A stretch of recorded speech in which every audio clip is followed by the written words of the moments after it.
Chapter first, परिचय, सोच की शक्ति। नमस्कार दोस्तों, मेरा नाम मोहित है और आपका स्वागत है मेरे इस #लिव फ्रीली यूट्यूब चैनल पर। तो चलिए शुरू करते हैं। वास्तव में विचार वस्तुएं हैं और तब शक्तिशाली विचार जब संपत्ति या अन्य भौतिक वस्तुओं में उनका रूपांतरण करने के लिए उद्देश्य, हट और तीव्र इच्छा की निश्चितता के साथ मिलाया जाता है। 30 साल से थोड़ा अधिक वर्ष पहले एडविन सी बर्न्स ने खोजा कि यह कितना सच है कि आदमी सचमुच सोचता है और अमीर बन जाता है। उनकी खोज एक ही बार में नहीं आई थी। यह महान एडिसन का व्यापार सहयोगी बनने के लिए एक तीव्र इच्छा के साथ धीरे धीरे आई थी। बर्न्स की इच्छा की मुख्य विशेषताओं में से एक यह है कि वह निश्चित थी, वह एडिसन के साथ काम करना चाहता था, उसके लिए नहीं। ध्यान से विचारपूर्वक विवरण देखें कि किस प्रकार उसने अपनी इच्छा को वास्तविकता में रूपांतरित किया। तब आप अमीरी तक ले जाने वाले 13 सिद्धांतों को बेहतर तरीके से समझ पाएंगे। जब पहली बार उसके मन में यह इच्छा या विचार का आवेग कौदा, तो वह इस पर कार्रवाई करने की स्थिति में नहीं था। उसके रास्ते में 2 मुश्किलें खड़ी थीं। वह श्रीमान एडिसन को नहीं जानता था और उसके पास ऑरेंज, न्यू जर्सी जाने के लिए अपने रेल किराए के भुगतान के लिए पर्याप्त पैसे नहीं थे। ये परेशानियां अधिकतर आदमियों की अपनी इच्छा पूरी करने के किसी भी प्रयास को हतोत्साहित करने के लिए काफ़ी थीं। लेकिन उसकी इच्छा साधारण नहीं थी। वह अपनी इच्छा के लिए एक रास्ता खोजने के प्रति इतना दृढ़ था कि पराजित होने के बजाय उसने अंध सामान से यात्रा करने का फैसला किया। इसका मतलब कि वह पूर्व ऑरेंज एक मालगाड़ी पर सवार होकर गया।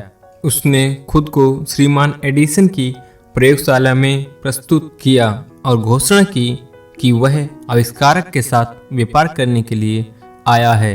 बर्न्स और एडिसन के बीच पहली बैठक की बातचीत के बारे में सालों बाद श्रीमान एडिसन ने कहा, वह वहाँ मेरे सामने खड़ा था, एक साधारण आवारा की तरह, लेकिन उसके चेहरे की अभिव्यक्ति में कुछ था जिसने यह धारणा प्रस्तुत की कि वह उस चीज़ को पाने के लिए दृढ़ है जिसे पाने के लिए वह यहाँ आया था।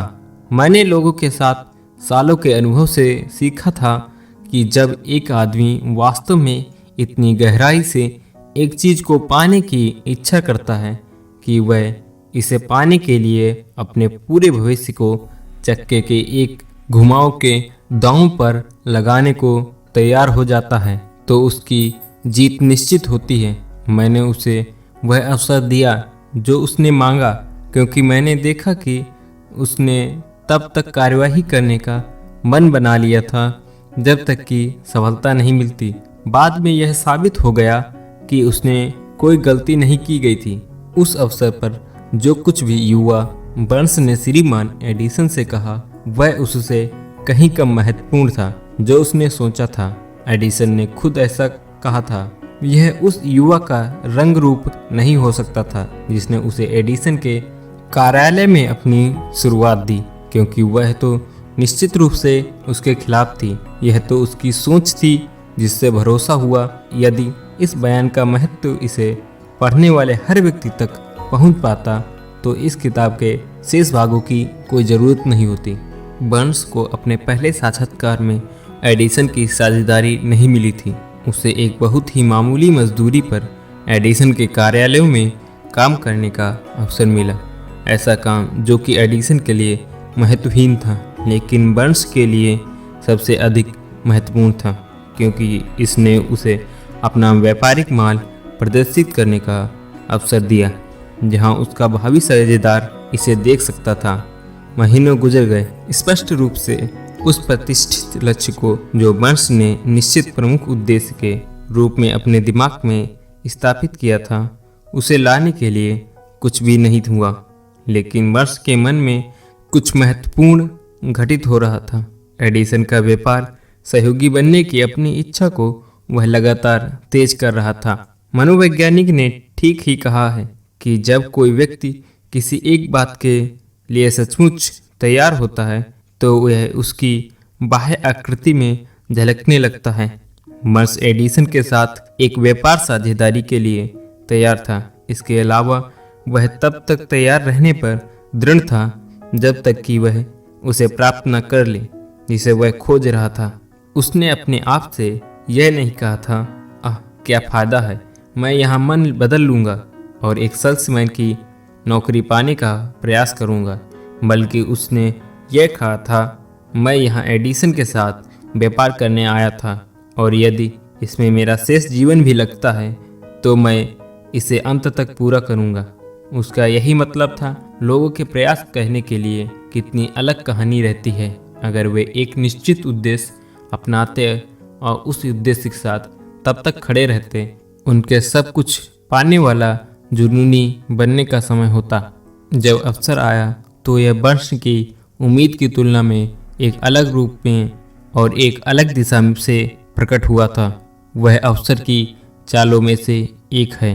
पिछले दरवाजे से सरक कर आने की इसकी धूर्त आदत है और अक्सर यह दुर्भाग्य या अस्थायी हार के रूप में भेष बदल कर आता है। शायद यही कारण है कि बहुत सारे लोग अवसर की पहचान करने में विफल रहते हैं। श्रीमान एडिसन ने अभी अभी उस समय एडिसन डिक्टेटिंग मशीन, अब एडिफोन नाम से जाने वाली एक नई कार्यालय डिवाइस बनाई ही थी। उनके सेल्समैन मशीन से उत्साहित नहीं थे। उन्हें विश्वास नहीं था कि इस बड़े प्रयास के बिना बेचा जा सकता है। मर्स ने अवसर देखा। यह एक अजीब दिखने वाली मशीन में छुपा हुआ चुपचाप रेंग कर अंदर आया था, जिसने और किसी को नहीं बल्कि बर्न्स और आविष्कार को प्रभावित किया। बर्न्स जानता था कि वह एडिसन की डिक्टेटिंग मशीन बेच सकता है। उसने एडिसन को इसका सुझाव दिया और तुरंत अवसर पा लिया। उसने मशीन बेची। वास्तव में उसने इसे इतनी सफलतापूर्वक बेचा कि एडिसन ने उसे देश भर में मशीन वितरित करने और बेचने का एक अनुबंधन दिया। इस व्यापार साझेदारी से नारा बना, एडिसन द्वारा बनाया गया और बर्न्स द्वारा स्थापित किया गया। व्यापार गठबंधन 30 से अधिक वर्षों से चल रहा है। इसके जरिए बर्न्स ने खुद को अमीर बनाया, बल्कि उसने कुछ अनंत रूप से अधिक किया है। उसने साबित कर दिया कि आप सचमुच सोचकर अमीर बन सकते हैं।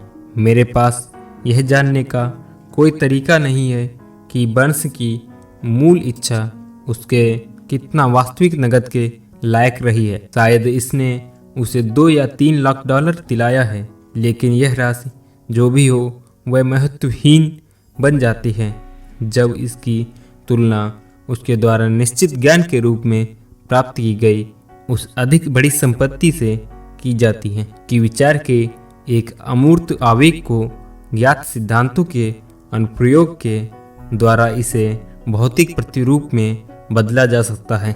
बर्न्स ने खुद को पूरी तरह से महान एडिसन के साथ एक साझेदारी में समझा। उसने खुद को एक अच्छे भाग्य में समझा।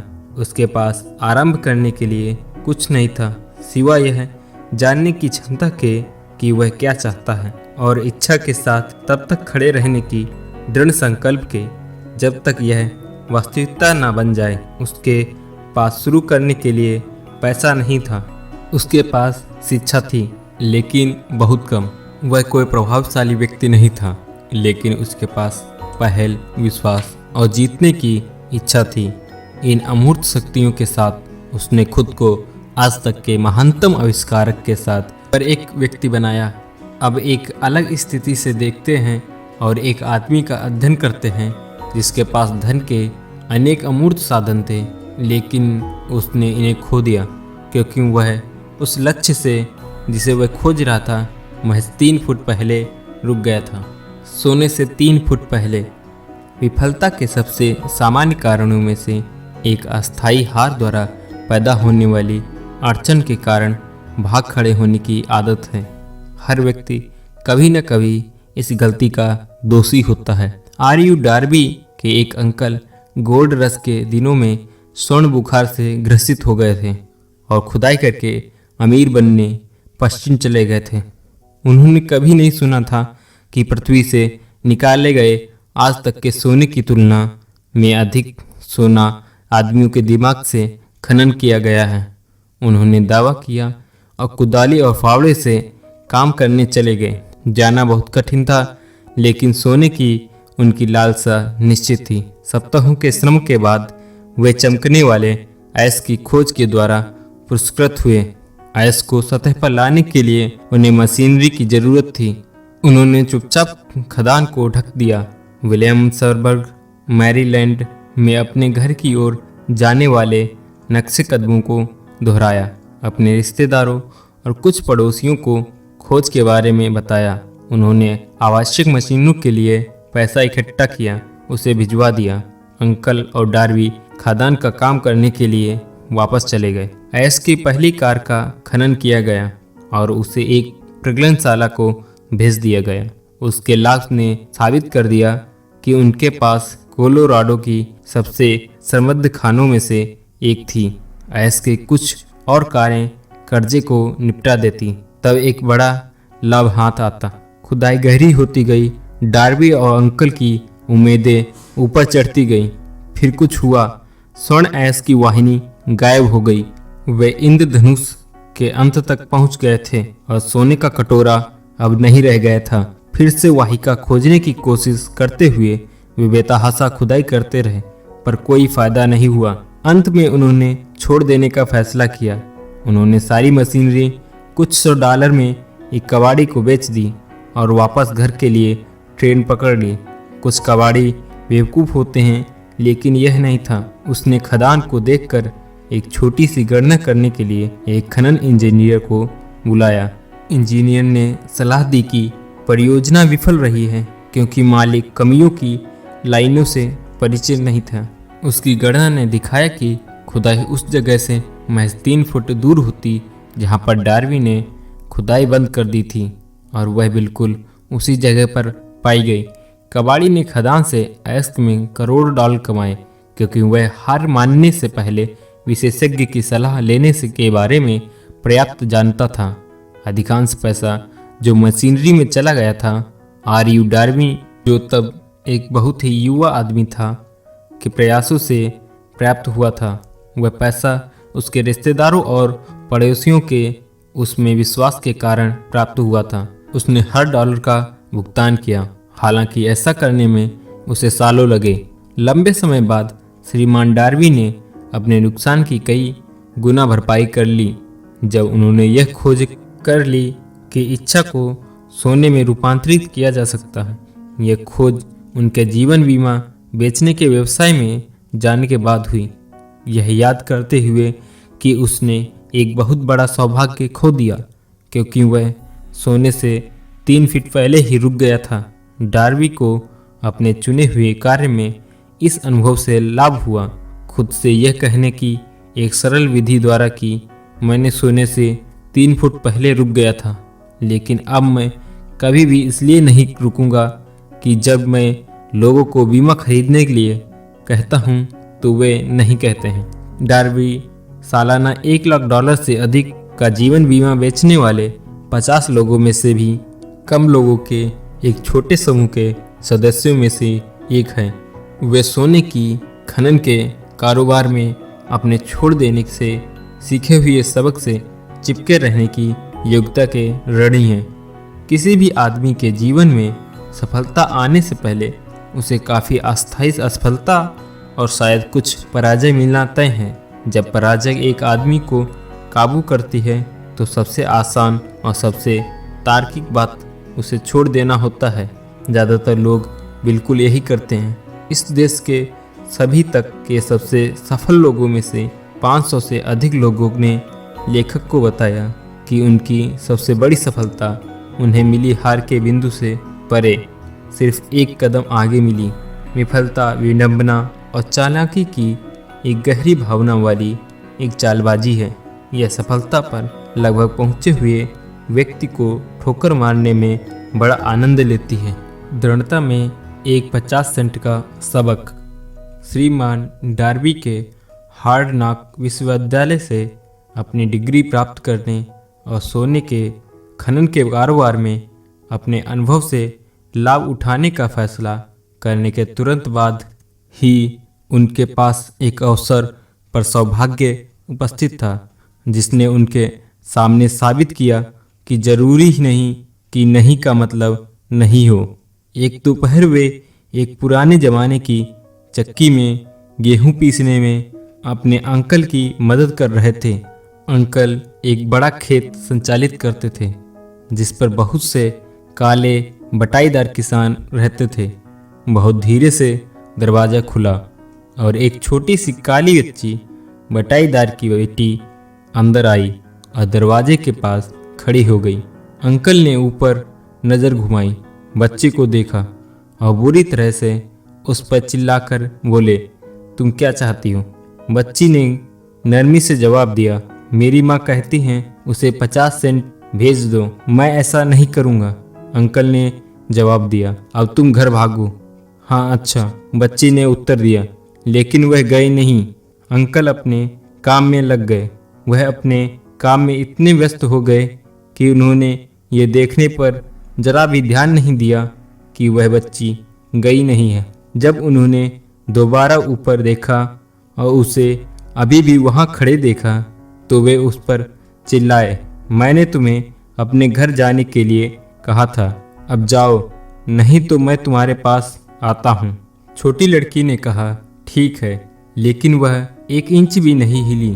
अंकल ने अनाज की बोरी जिसे वे मिल हॉपर में डालने वाले थे पटक दी, बैरल का एक डंडा उठाया और अपने चेहरे पर कठोरता के संकेत की एक अभिव्यक्ति के साथ बच्चे की ओर बढ़ना शुरू कर दिया। डार्बी ने अपनी सांसें रोकी। वह निश्चित था वह एक हत्या का गवाह बनने वाला है। वह जानता था कि उसके अंकल का गुस्सा तेज है। वह जानता था कि देश के उस हिस्से में काले बच्चों से गोरे लोगों की बात का विरोध करने की उम्मीद नहीं की जाती थी। जब अंकल उस जगह पहुंचे जहां वह बच्ची खड़ी थी, उसने तुरंत एक कदम आगे बढ़ा दिया, ऊपर उनकी आंखों में देखा और अपनी तीखी आवाज में पूरे जोर से चिल्लाई, मेरी माँ को 50 सेंट चाहिए। अंकल रुक गए। 1 मिनट के लिए उसे देखा, फिर धीरे धीरे बैरल वाला डंडा फर्श पर रख दिया, अपने हाथ अपनी जेब में डाले, आधा डॉलर बाहर निकाला और उसे दे दिया।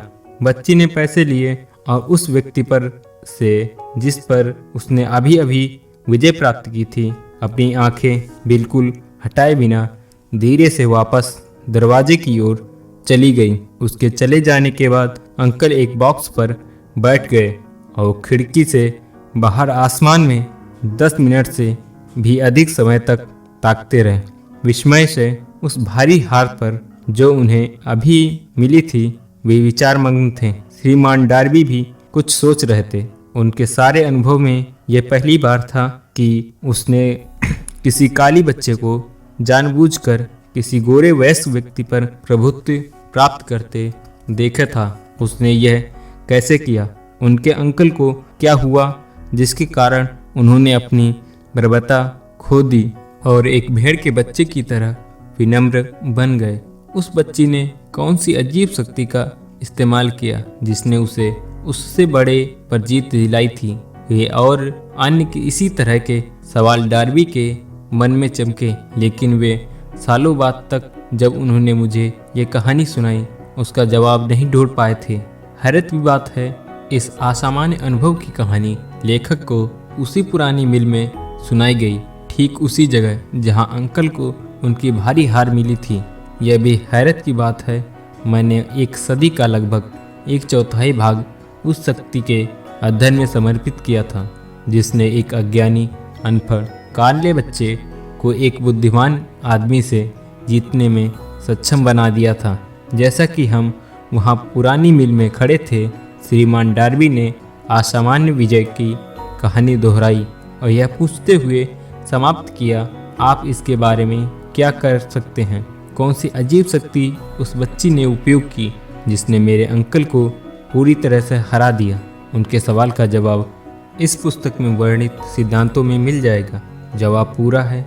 इसमें किसी व्यक्ति को उस शक्ति को समझने और प्रयोग करने में सक्षम बनाने वाले विवरण एक निर्देशन शामिल है जो छोटे बच्चे को अकस्मात मिल गए थे। अपने दिमाग को सजग रखें और आप बच्ची के बचाव के लिए आने वाली बिल्कुल वही अजनबी शक्ति देखेंगे। आप अगले अध्याय में इस शक्ति की एक झलक पाएंगे।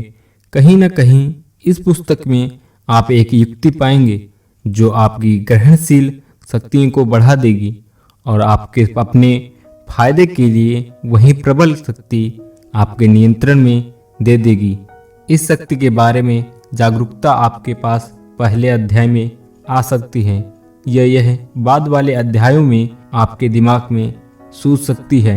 यह एक अकेले विचार के रूप में आ सकती है या यह एक योजना या उद्देश्य की प्रकृति के रूप में आ सकती है।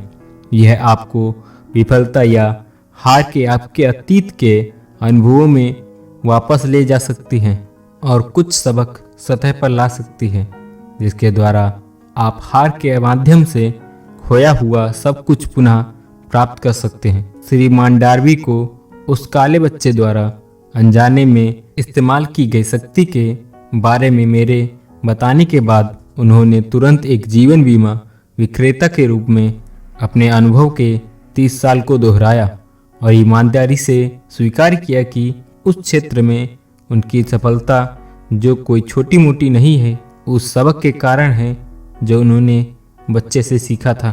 श्रीमान डार्बी ने बताया, हर बार जब एक संभावित खरीदार ने खरीदे बिना मुझे विदा पाने की कोशिश की, मैंने उस बच्चे को वहां पुरानी मिल में खड़ा देखा। उसकी बड़ी आंखें चुनौती से चमकती हुई और मैंने अपने आप से कहा, मुझे यह बिक्री करनी है। मेरे की हुई सारी बिक्री का बेहतर भाग लोगों के ना कहने के बाद ही हुआ था। उन्होंने सोने से केवल 3 फुट दूर रुक जाने की अपनी गलती को भी याद किया।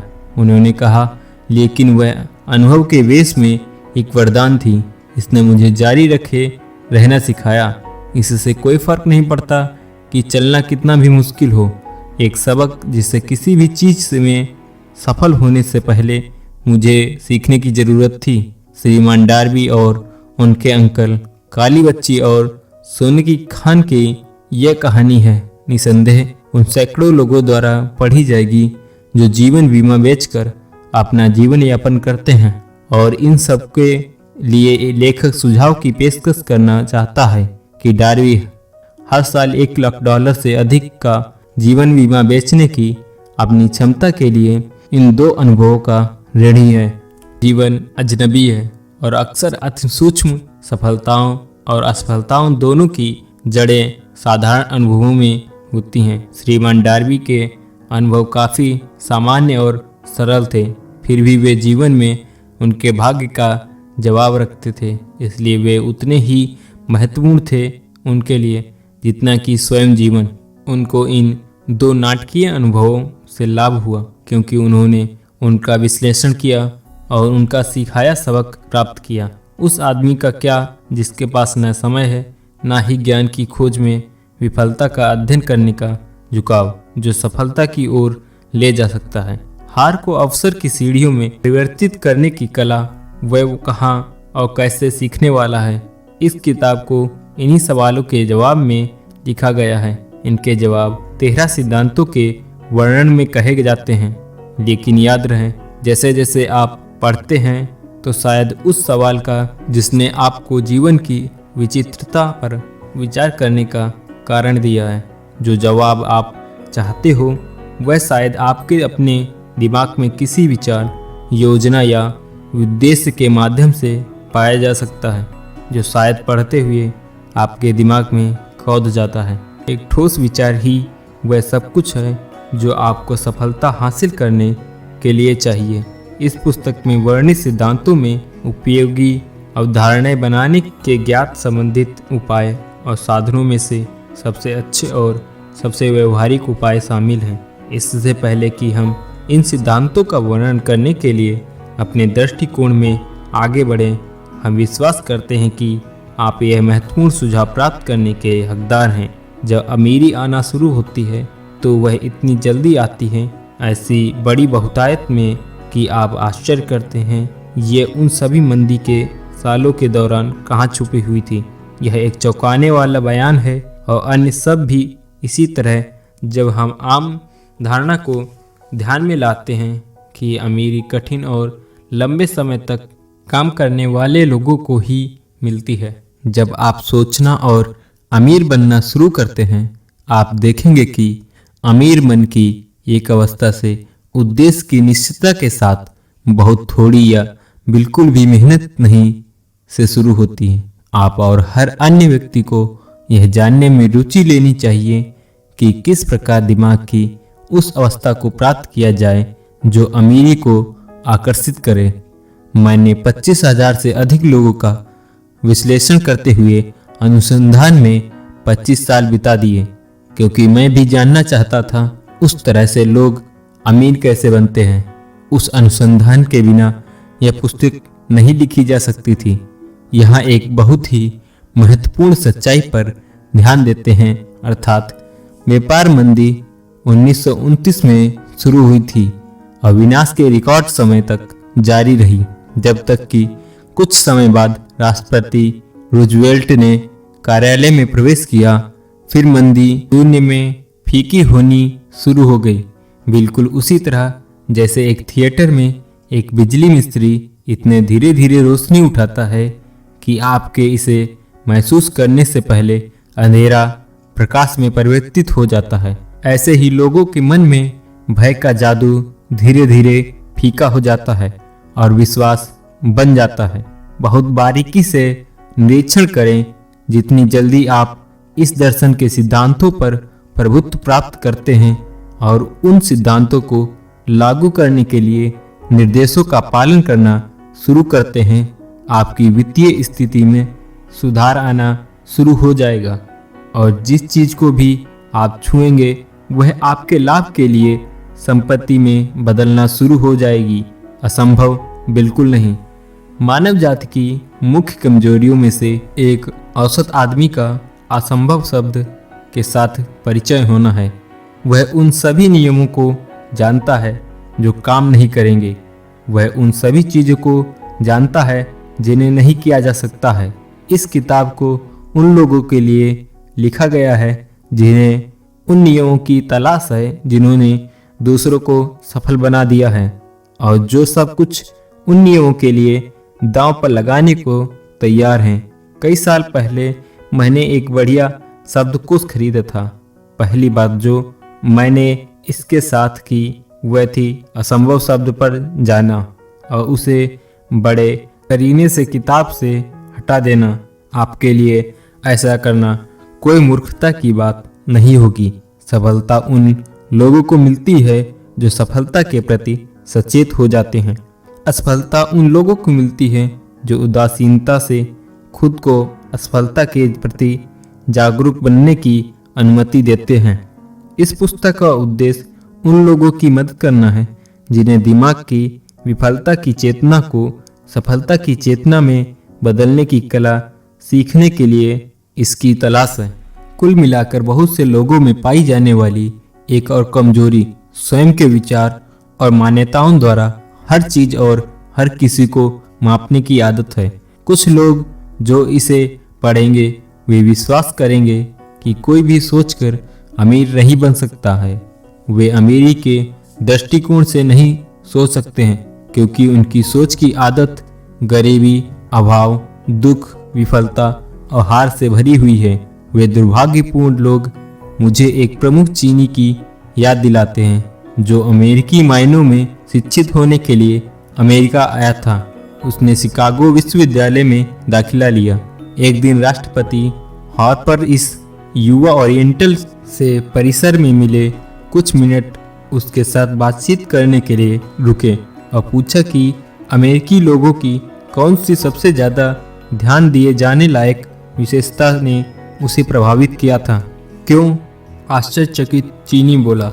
आपकी आंखों का अजीब तिरछापन। आपकी आंखें तिरछी नहीं हैं। हम चीनियों के बारे में क्या कहते हैं? हम उस पर विश्वास करने से मना कर देते हैं जो हमें समझ में नहीं आती है। हम मूर्खतापूर्वक विश्वास करते हैं कि हमारी अपनी सीमाओं का उचित माप है। निश्चय ही अन्य लोगों की आंखें तिरछी नहीं होती, क्योंकि वे वैसी नहीं हैं जैसी हमारी हैं। लाखों लोग हेनरी फोर्ड की उपलब्धियों को देखते हैं। उनके पहुंच जाने के बाद उनकी अच्छी किस्मत या भाग्य या प्रतिभा या जो भी कुछ जिसे आप फोर्ड के भाग्य के लिए जिम्मेदार मानते हैं, उसके कारण उससे ईर्ष्या करते हैं। शायद हर 100,000 में से एक व्यक्ति फोर्ड की सफलता का राज जानता है, और जो जानते हैं वे इसकी सफलता के कारण इसके बारे में बात करने के प्रति बहुत सादे संकोची हैं। एक एकल व्यवहार इस राज्य को पूरी तरह से चित्रित कर देगा। कुछ साल पहले फोर्ड ने अपना आज का मशहूर V8 मोटर का उत्पादन करने का फैसला किया था। उन्होंने एक ब्लॉक में पूरे 8 सिलेंडरों वाले एक इंजन का निर्माण करना चुना और अपने इंजीनियरों को इंजन का एक डिजाइन प्रस्तुत करने का निर्देश दिया। डिजाइन को कागज पर रख दिया गया था, लेकिन इंजीनियरों ने एक व्यक्ति से सहमति व्यक्त की कि एक टुकड़े में एक 8 सिलेंडरों वाले गैस इंजन ब्लॉक की ढलाई करना सामान्यतः संभव था। फोर्ड ने कहा, किसी भी तरह इसका निर्माण करो। उन्होंने जवाब दिया, लेकिन यह संभव है, आगे बढ़ो। फोर्ड ने आज्ञा दी और काम पर लगे रहो जब तक कि सफल न हो जाओ। कोई फर्क नहीं पड़ता कि कितना समय लगता है।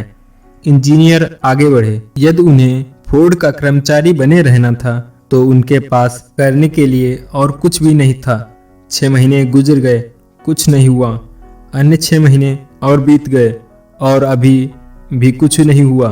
इंजीनियरों ने आदेश को पूरा करने के लिए हर कल्पनीय योजना की कोशिश की, लेकिन लगा कि यह हो ही नहीं सकता, यह असंभव है। वर्ष के अंत में फोर्ड ने अपने इंजीनियरों के कार्य की जांच की और फिर उन्होंने उसे बताया कि उसके आदेश को पूरा करने के लिए कोई रास्ता नहीं मिला है। सीधे आगे बढ़ो, फोर्ड ने कहा। मैं यह चाहता हूँ और मैं यह पा लूंगा। वे आगे बढ़े और तब मानो जादू के एक ही झटके से राज खोल लिया गया। फोर्ड का दृढ़ संकल्प एक बार और जीत गया। ये कहानी सूक्ष्म सटीकता के साथ नहीं की जा सकती, लेकिन इसका योग और अर्थवस्तु सही है। आप जो सोचें और अमीर बनने की इच्छा रखते हैं तो इससे परिणाम निकालें। फोर्ड का लाखों का राज यदि आप कर सकते हो, आपको बहुत दूर देखने की जरूरत नहीं होगी। हेनरी फोर्ड एक सफलता है क्योंकि वह सफलता के सिद्धांत को समझता और लागू करता है। इनमें से एक अच्छा है, कोई क्या चाहता है जानना। जब आप पढ़ते हैं फोर्ड की इस कहानी को याद करें और उन पंक्तियों को समझें जिनमें उसकी अद्भुत उपलब्धि के रहस्य का वर्णन किया गया है। यदि आप ऐसा कर सकते हैं, यदि आप उन सिद्धांतों के विशेष समूह पर अपनी उंगली रख सकते हैं जिन्होंने हेनरी फोर्ड को अमीर बना दिया, तो आप उसकी उपलब्धि की लगभग किसी भी व्यवसाय में बराबरी कर सकते हैं जिसके लिए भी आप अनुकूल हैं। आप अपने भाग्य के मालिक, अपनी आत्मा के कप्तान हैं, क्योंकि हेनले ने पूर्व कथित पंक्तियां मैं अपने भाग्य का मालिक हूँ, मैं अपनी आत्मा का कप्तान हूँ लिखा था, तो उन्हें हमें सूचित करना चाहिए था कि हम अपने भाग्य के स्वामी हैं, अपनी आत्मा के कप्तान हैं, क्योंकि हमारे पास अपने विचारों को नियंत्रित करने की शक्ति है। उन्हें हमें बताना चाहिए था कि ईथर, जिसमें यह छोटी सी पृथ्वी तैरती है, जिसमें हम घूमते रहते हैं और हमारा अस्तित्व है, कंपन की एक आश्चर्यजनक उच्च दर पर प्रवाहित होती ऊर्जा का एक रूप है, और यह कि ईथर सार्वभौमिक सत्ता के एक रूप से भरा हुआ है जो खुद का उन विचारों की प्रकृति से समन्वय स्थापित करती है जिसे हम अपनी मस्तिष्क में धारण करते हैं, और हमें अपने विचारों को उनके भौतिक समकक्षों में परिणत करने के लिए प्राकृतिक तरीके से प्रभावित करती हैं। यदि कभी हमें यह महान सत्य बताता तो हम जानते ऐसा क्यों है कि हम अपने भाग्य के स्वामी हैं, अपनी आत्मा के कप्तान हैं। उन्हें पर्याप्त जोर देकर हमें बताना चाहिए था कि यह शक्ति विनाशकारी विचारों और रचनात्मक विचारों के बीच भेद करने का कोई प्रयास नहीं करती है, कि यह हमसे गरीबी के विचारों को जल्दी से भौतिक वास्तविकता में परिवर्तित करने का आग्रह करेगी, जैसा कि यह धनवान बनने के विचारों पर कार्य करने को प्रभावित करेगी। उन्हें हमें यह भी बताना चाहिए था कि हमारा दिमाग हावी होने वाले विचारों से चुंबकीय बन जाता है, जिसे हम अपने मन में रखे रहते हैं और उस साधन के द्वारा जिससे कोई आदमी परिचित नहीं है। ये चुंबक हमारी तरफ शक्तियों, लोगों, जीवन की परिस्थितियों को आकर्षित करती है, जो हमारे हावी होने वाले विचारों की प्रकृति के साथ घुल मिल जाते हैं। उनको हमें बताना चाहिए कि इससे पहले कि हम बहुतायत में धन जमा कर सकें, हमें अपने मन को धन की तीव्र इच्छा के प्रति चुंबकीकृत करना चाहिए कि जब तक पैसे की इच्छा हमें इसे प्राप्त करने की निश्चित योजना बनाने के लिए बाध्य न कर दें। हमें धन के प्रति सजग हो जाना चाहिए। एक दार्शनिक नहीं बल्कि एक कवि होने के नाते हेल ने अपनी पंक्तियों के दार्शनिक अर्थ की व्याख्या करना उन लोगों पर छोड़ते हुए जो उनका अनुपालन करते हैं, एक महान सच को काव्यात्मक रूप में बताते हुए खुद को संतुष्ट करते हैं। थोड़ा थोड़ा करके सच स्वयं को सामने लाता है, जब तक कि यह अब निश्चित प्रतीत होने लगता है कि इस पुस्तक में वर्णित सिद्धांतों में हमारे आर्थिक भाग्य पर महारत के रहस्य हैं।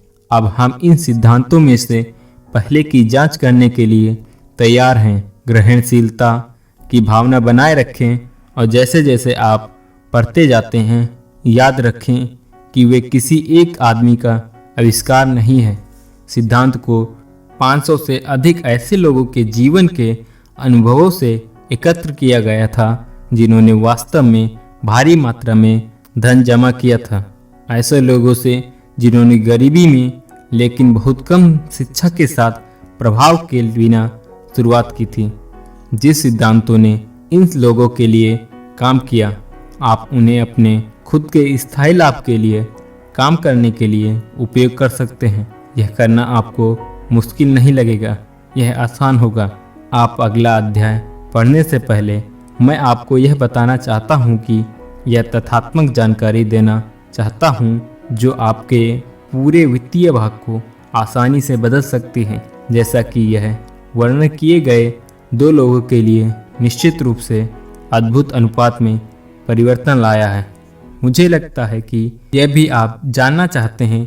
इन दो पुरुषों और मेरे खुद के बीच संबंध इस प्रकार हैं कि मैं तथ्यों के साथ कोई स्वतंत्रता नहीं ले सकता हूँ, यहाँ तक कि अगर ऐसा करने की मेरी कामना होती तो भी नहीं। उनमें से एक लगभग 25 साल से मेरे करीबी व्यक्तिगत दोस्त हैं, दूसरे मेरे ही बेटे हैं। इन दो लोगों के आसमानी सफलता व सफलता जो वे उदारता से अगले अध्याय में वर्णित सिद्धांत को इस सिद्धांत से दूर दराज शक्ति पर जोर देने के एक साधन के रूप में सही ठहराते इस व्यक्तिगत संदर्भ से मान्यता देते हैं। लगभग 15 साल पहले मैंने सलेम कॉलेज, सलेम, पश्चिम वर्जीनिया में उद्घाटन भाषण दिया था। मैंने अगले अध्याय में वर्णित सिद्धांत पर जोर दिया इतनी तीव्रता के साथ कि स्नातक वर्ग के सदस्यों में से एक ने निश्चित रूप से इस विनियोजित किया और इसे अपने खुद के दर्शन का एक हिस्सा बना लिया। वही युवक अब कांग्रेस का एक सदस्य है और वर्तमान प्रशासन में एक महत्वपूर्ण कारक है। इस पुस्तक के प्रकाशक के पास जाने से ठीक पहले उन्होंने मुझे एक पत्र लिखा था, जिसमें उन्होंने इतने स्पष्ट रूप से अगले अध्याय में उल्लिखित सिद्धांत के बारे में अपनी राय रखी थी कि मैंने उनके पत्र को उस अध्याय के एक परिचय के रूप में प्रकाशित करने के लिए चुना है। यह आपको आने वाला पुरस्कार का एक अनुमान देता है। मेरे प्यारे नेपोलियन, कांग्रेस के एक सदस्य के रूप में मेरी सेवा ने पुरुषों और महिलाओं की समस्याओं में मुझे एक अंतर्दृष्टि दी है। मैं एक सुझाव की पेशकश करने के लिए लिख रहा हूँ जो हजारों योग्य लोगों के लिए उपयोगी हो सकता है। क्षमा याचना के साथ मुझे कहना है कि सुझाव पर यदि काम किया जाता है तो उसका मतलब होगा आपके लिए कई वर्षों का श्रम और जिम्मेदारी, लेकिन मैं सुझाव देने के लिए उत्साहित हूँ क्योंकि मुझे उपयोगी सेवा प्रदान करने के प्रति आपका महान प्यार पता है। 1922 में जब मैं स्नातक कक्षा का एक सदस्य था, आपने सलेम कॉलेज में उद्घाटन भाषण दिया था। उस संबोधन में आपने मेरे मन में एक विचार रोप दिया था जो मुझे अब अपने राज्य के लोगों की सेवा करने का अवसर मिलने के लिए जिम्मेदार है और मुझे भविष्य में जो कुछ भी सफलता मिल सकती है उसके लिए एक बहुत बड़े पैमाने पर जिम्मेदार होगा। मेरे मन में एक सुझाव है कि आपने सलेम कॉलेज में जो संबोधन दिया था उसका संकलन और सामग्री आप एक किताब में प्रस्तुत करें और उस तरह से अमेरिका के लोगों को अपने कई वर्षों के अनुभव और उन लोगों के साथ जुड़ाव जिन्होंने अपनी महानता से अमेरिका को पृथ्वी पर सबसे अमीर देश बना दिया है द्वारा लाभान्वित होने का एक अवसर दें। मुझे वह सब इस तरह याद है यह मानो कल की ही बात थी। आपने उस विधि के विषय में अद्भुत वर्णन किया था जिसके द्वारा हेनरी फोर्ड बहुत थोड़ी ही स्कूली शिक्षा के साथ बिना $1 के बिना किसी प्रभावशाली दोस्तों के महान ऊंचाइयों तक पहुंचे थे। मैंने तब आपके अपना भाषण समाप्त करने से पहले ही अपना मन बना लिया कि मुझे अपने लिए एक जगह बनानी होगी। इससे कोई फर्क नहीं पड़ता कि इस जीत में कितनी कठिनाइयों का सामना करना पड़ता है। इस साल और अगले कुछ वर्षों के भीतर हजारों युवा लोगों की स्कूली शिक्षा पूरी हो जाएगी। उनमें से हर एक इस तरह के व्यवहारिक प्रोत्साहन के एक संदेश की मांग करेगा जैसा कि मैंने आपसे एक प्राप्त किया था। जानना चाहते होंगे कि जीवन में शुरुआत करने के लिए किधर मुड़ना है, क्या करना है। आप उन्हें बता सकते हैं क्योंकि आपने कई लोगों की इतनी सारी समस्याओं का समाधान करने की यदि कोई भी संभव तरीका है जिसे इतनी महान सेवा प्रदान करना आप वहन कर सकते हैं तो क्या मैं एक सुझाव की पेशकश कर सकता हूं कि आप हर किताब में उस किताब के खरीदार को एक ऐसे पूर्ण आत्म आविष्कार का हो सकने के क्रम में अपने व्यक्तिगत विश्लेषण चार्ट में से एक को शामिल करें, उसी तरह संकेत करते हुए जैसा आपने सालों पहले मेरे लिए संकेत किया था कि सफलता के रास्ते में वास्तव में क्या खड़ा है। इस तरह की एक सेवा पाठकों को उनकी गलतियां और उनके गुणों के एक पूरे निष्पक्ष चित्र के साथ अपनी किताब उपलब्ध कराने का उनके लिए मतलब होगा। सफलता और विफलता के बीच का अंतर, यह सेवा अमूल्य होगी। लाखों लोग इस समय निराशा के कारण एक वापसी के मंचन की समस्या से दो चार हो रहे हैं और मैं अपने निजी अनुभव से कहता हूँ, जब मैं कहता हूँ मैं जानता हूँ, ये मेहनती लोग आपको अपनी समस्या बताने के अवसर और समाधान के लिए आपके सुझावों का स्वागत करेंगे। आप उन लोगों की समस्याओं को जानते हैं जिन्हें सब कुछ फिर से शुरुआत करने की आवश्यकता का सामना करना पड़ता है। अमेरिका में आज ऐसे हजारों लोग हैं जो जानना चाहते हैं कि वे अवधारणाओं को पैसे में कैसे बदल सकते हैं। जिन लोगों को शून्य से वित्त के बिना शुरुआत करनी है और अपने घाटे को संभालना है, यदि कोई उनकी मदद कर सकता है तो आप कर सकते हैं। यदि आप पुस्तक प्रकाशित करते हैं तो प्रेस से आई हुई आप द्वारा व्यक्तिगत रूप से हस्ताक्षरित पहली प्रति मैं खुद प्राप्त करना चाहता हूँ। कामना के साथ मुझ पर विश्वास करें। दिल से आपका, फेनिक्स रेडोल्फ।